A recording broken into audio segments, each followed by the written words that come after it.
প্রথমে মানকচুগুলো টুকরো টুকরো করে কেটে নেব, কুচি কুচি করে এটা ঘষে নেব।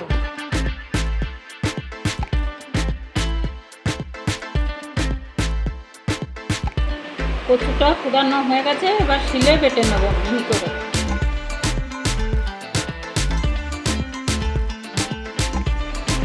কচুটা মিহি করে বাটা হয়ে গেছে, এবার কাঁচা লঙ্কা আর সর্ষে একসঙ্গে বেটে নেব।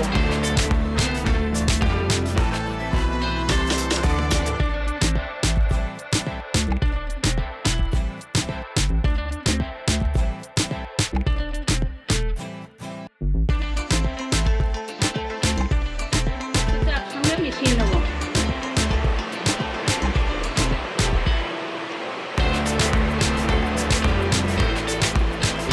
গরম হয়ে গেছে, এবার তেল দেবো কড়াইতে।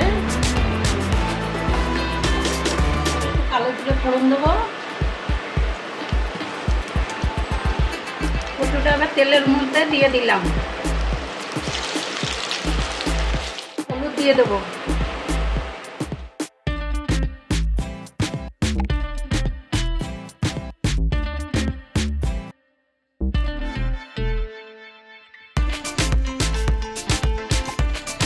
নাড়াতে হবে এইভাবে, শুকিয়ে গেলেই নামিয়ে দেবো।